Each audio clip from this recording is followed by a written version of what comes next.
What's up, fasters? It is Fasting History Monday. I'm still out of town. Hope you guys enjoyed your Thanksgiving. I'm here out in Oregon, but wanted to make sure to get you guys a video. So if it's your first time on our channel, go ahead and hit that subscribe button and hit the notification bell so you don't miss any other types of fasting videos here and other health tip videos that we talk about on this channel. So I'm Dr. LeGrand, if you have the first time being here, and we are going to talk about Buddha and what he did with fasting. That is a big consensus that people had, and I'm just gonna have a discussion here. I'm not here to claim that I am a historian expert, but I just am curious more on the fasting perspective, since we talk a lot about fasting. This is what I do on Mondays. So what I looked at when I came to looking at the research, or at least not the research, but what has been known about Buddha and his fasting, there is a debate, is what I found. Some people believed he reached enlightenment, which he did go through putting himself through a fasting period where he didn't eat any food or water and stayed still. They believe he did it in one night, 3 days, some say even up to 45 days. Now the story goes that, if you kind of believe more on the 45 days, is that he didn't move from his spot. He was sitting underneath a tree for 45 days, and he was believed that he only took 1 grain of rice a day, and even up to a point where he was just skin and bones.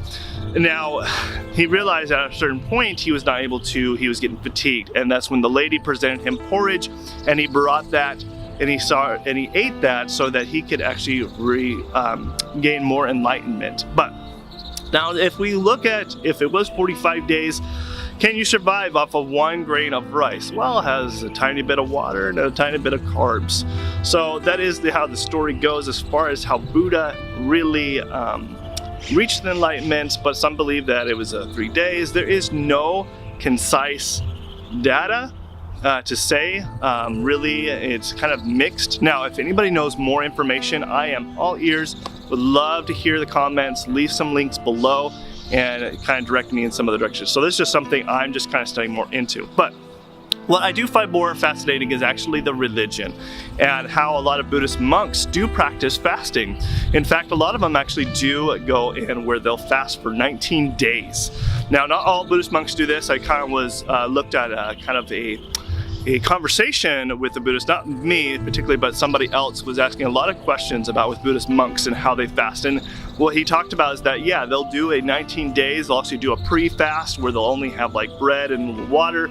And then when they're fasting that 19 days, they're only doing water. In fact, even restricted amounts of water. It isn't probably how much that I would probably recommend, but that's what they would do, is they would kind of restrict still, not as much water, but they would be fasting for 19 days. Some people have that known, a lot of monks that will do like 72 days of fasting. But what is even more common is that the Buddhist monks will actually only have 1 meal a day. So that's probably where we get a lot of the intermittent fasting kind of methods, is that they'll have 1 meal a day, typically in the morning, and then nothing else. But they also will practice consistently doing water fasting on a regular basis, where they might fast for a week, where they'll just have water, or they will just, maybe just do it for a day or 3 days. So it is very common practice that has been around in the, especially amongst the Buddhist monks, to fast for long periods of time, because of the representative of Buddha. Buddha, who actually did also fast for a very long period of time to receive enlightenment. And so that's kind of the same concept, is to be able to have that spiritual enlightenment, just like amongst other religions that practice fasting. That is one thing that they typically want to particularly use fasting for, is to regain spiritual enlightenment, because your brain and your mind can be more narrowly focused and get away from the concept of having to eat all the time as a distraction.